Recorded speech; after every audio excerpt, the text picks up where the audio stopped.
Hace unos días me enteré que SQLite o SQLite ya está disponible para usar en el navegador web, y esto es una noticia muy importante.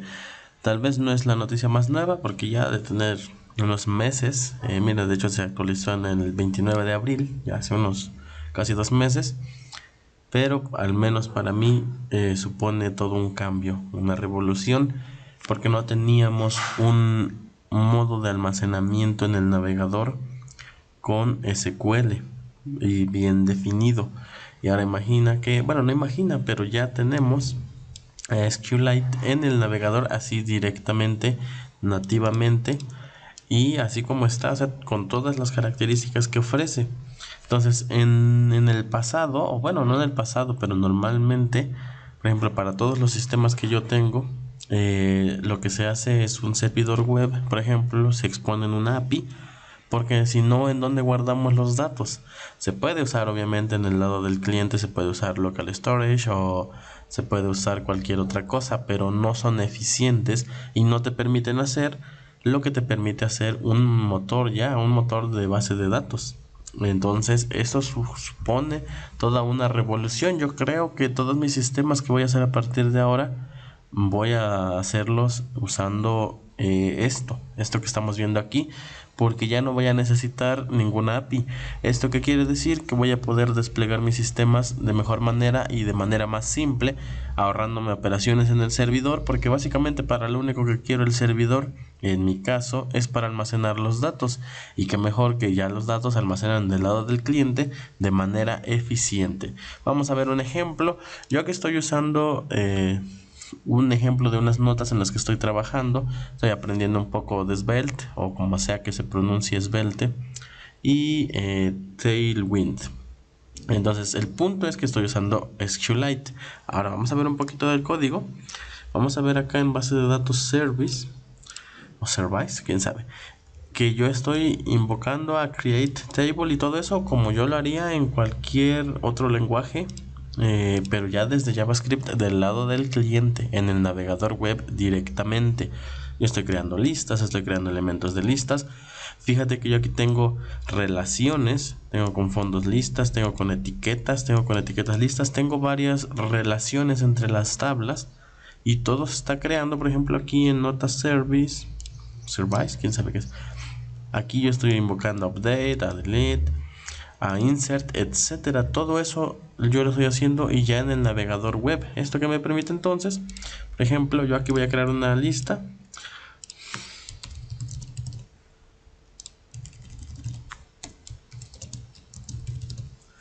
Y ya quedó insertada, ¿no? Eso ya, lo de la interfaz y eso es cosa aparte. Yo aquí estoy usando una extensión de Chrome que me permite inspeccionar las bases de datos. Entonces voy a refrescar, bueno, voy a regresar, voy a darle aquí para que ya me tome el parámetro aquí, ¿no? Le damos acá, lo descargo por acá, y ahora, por ejemplo, con algún explorador de base de datos, yo la abro aquí, por aquí, y aquí está. Y fíjate que, de hecho, por ejemplo, yo lo tenía en el navegador web y ya pude aquí abrirlo con otro explorador que no tiene nada que ver con el navegador web. Y aquí ya tenemos todas las tablas creadas, todo esto, y ya está funcionando perfectamente. Entonces, lo que estamos aquí haciendo es que ya podemos usar este motor de base de datos directamente en el navegador web. Yo ya no necesito servidores para nada. Necesito ya simplemente que el usuario tenga un navegador web actualizado. Mira, de hecho aquí me está ya mostrando el log. Ya me está diciendo que está utilizando OPFS. Y con eso, entonces yo incluso puedo justo ahora empezar a migrar todos los proyectos que ya tengo y hacer que ya solo usen JavaScript, de modo que yo ya no tengo que gastar recursos en el servidor.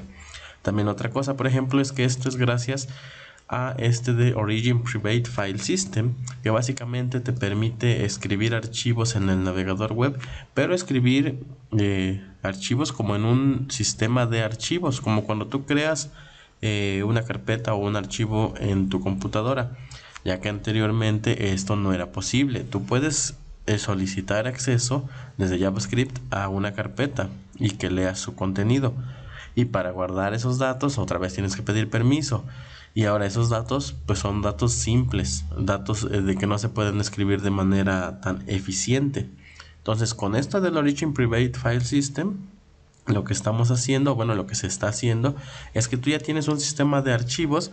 Lo de Origin Private es porque solamente está disponible dentro de ese origen, digamos que dentro de ese dominio, por todos esos temas de la seguridad. Entonces, de modo que, por ejemplo, en web.dev yo no puedo acceder a developer.chrome.com, por ejemplo, ¿no? Porque imagina que pudieran leer desde acá a la base de datos que hay aquí. Entonces, por eso es que está así, está por origen, ¿no? Entonces aquí está diciendo todo eso, que no es visible para el usuario y provee un acceso opcional a un tipo especial de archivos que está altamente optimizado para el rendimiento. Esto es lo que nos interesa, como te mencionaba anteriormente. Podemos guardar datos, etcétera, pero o tenemos que estar pidiendo permiso a cada momento que queramos guardar y leer. Ahora imagina, por ejemplo, que cuántas operaciones de escritura y lectura debe hacer SQLite. Entonces imagina tener que pedir permiso. Y otra cosa, tendrías que preguntar al usuario en dónde quiere guardar la base de datos, tendrías que asegurarte que no la elimine, etcétera. Entonces con esto tenemos, digamos, ya almacenamiento disponible en el navegador. Obviamente tenemos almacenamiento para leer y para escribir. Es un almacenamiento totalmente aislado. Esto no quiere decir que podemos acceder a los datos del usuario. Sí se puede, pero eso es otro tema que no tiene que ver con esto. Lo que estamos haciendo aquí es que podemos ya acceder a un sistema de archivos en el navegador web directamente. Y bueno, aquí ya lo explican todos ellos, los chicos de no sé quién, no sé quién es el autor de esto, me imagino que los de Chrome o algo así. Entonces aquí ya lo explican, porque no solamente sirve para eso, tú igualmente podrías crear archivos binarios ahí, escribir, leer, etcétera. Eso ya depende de ti, ¿no? Pero una cosa para la que sirve es justamente esto. También gracias a WebAssembly lo que podemos hacer es que ya existe SQLite en C compilado, lo traducimos a JavaScript con WebAssembly, o bueno, lo exponemos a JavaScript con WebAssembly, y lo que faltaba era, ok, ya está traducido, pero ¿y cómo vamos a hacer para guardar la base de datos y que persista? Una opción era usando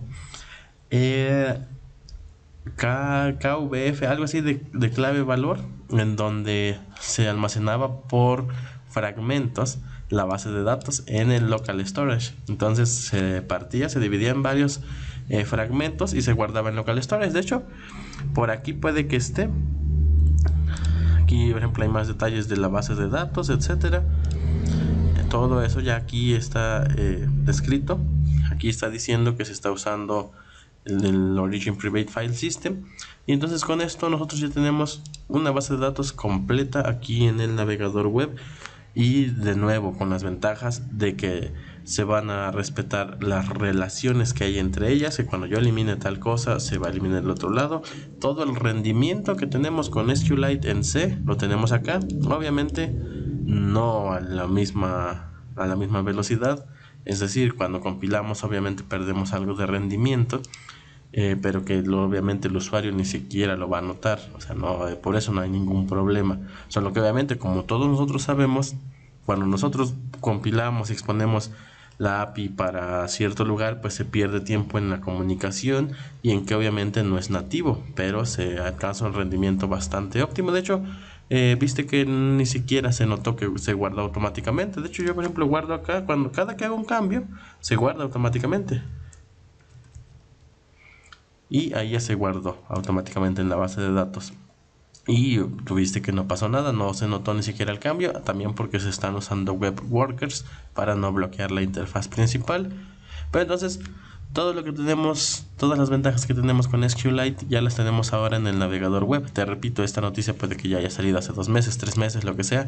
Yo recuerdo que había revisado y todavía no se podía. No estoy dando la noticia nueva, estoy mostrando que es toda una revolución, todo algo que se va a poder ya usar SQLite en el navegador web y muchas cosas más. Seguramente los desarrolladores justo ahora están pensando o porteando o migrando también o poniendo disponibles su almacenamiento para el navegador. Es decir, si hay otra base de datos que usa sus archivos, también puede que ya se esté compilando para que ya esté disponible en el navegador web. Entonces yo creo que en el futuro lo que se va a poder hacer es que vas a poder crear todas tus aplicaciones solo usando JavaScript, ya sea que uses TypeScript para compilar a JavaScript, no importa si usas Angular, Vue, Svelte, lo que tú quieras, React, no importa. Al final, mientras se compile en JavaScript, tú vas a poder acceder a esta base de datos, y así de simple, muy sencillo. Y vas a tener todo esto. Te repito, yo nada más uso el servidor web para, obviamente, para servir los archivos, sí, pero también para el almacenamiento. Entonces con esto yo ya no voy a necesitarlo, y de nuevo vamos allá a que ya existían varias opciones. Por ejemplo, hay una librería que se llama PouchDB, que es para guardar datos, pero ahí, por ejemplo, solo guardaba cadenas, objetos. Tú tenías que ver cómo ordenar los datos, cómo filtrar los datos por índice. También tú tenías que encargarte de que, por ejemplo, si había datos relacionados, tenías que actualizarlos en todos los demás lugares que había. No existía el concepto de tabla y había mucha redundancia. No solo podías guardar el ID, por ejemplo, acá en elementos de listas, por ejemplo, aquí, en lugar de guardar el ID lista, tendría yo que guardar toda la lista para que cuando tenga yo los elementos pueda yo mostrar los detalles de esa lista, por ejemplo. Entonces hay mucha redundancia. Entonces todo lo que sea que ofrezca SQLite ya lo tenemos disponible en el navegador web, así de simple. Y bueno, ya en el futuro te mostraré esta aplicación, que de nuevo nada más es la pura demostración de cómo lo estoy usando yo para aprender todas estas tecnologías nuevas. Ya en el futuro veremos otras formas de hacer esto, y en el futuro también veremos un ejemplo muy simple de cómo usar SQLite. Pero entonces, todo lo que ya existe en SQLite ya existe en la web, ya podemos usarlo. Obviamente ya en el futuro te mostraré cómo se hace todo eso, y puedes leer aquí el blog de Chrome y puedes leer esto para que tú veas cómo se está haciendo. De hecho aquí te está mostrando si es que el almacenamiento privado está disponible, y si no está disponible, aquí crean una base de datos, seleccionan, etcétera. Y obviamente ya yo me lo traje para acá, yo lo puse en un servicio, lo puse en una promesa, etcétera. Eso ya tiene que ver con el desarrollador, y de hecho de aquí me descargué la extensión para analizar la base de datos. Esa es una extensión de Chrome. Obviamente para el usuario no le importa nada, el usuario solamente ve esto y ya no le importa nada más. Entonces así es como podemos hacer, y tal vez en el futuro migre a algunos sistemas, porque igual perdemos, por ejemplo, al quitar el servidor, perdemos eso de que esté centralizado y se pueda usar en red. Pero ahí ya sería cuestión de ver los detalles, los requerimientos y todo eso.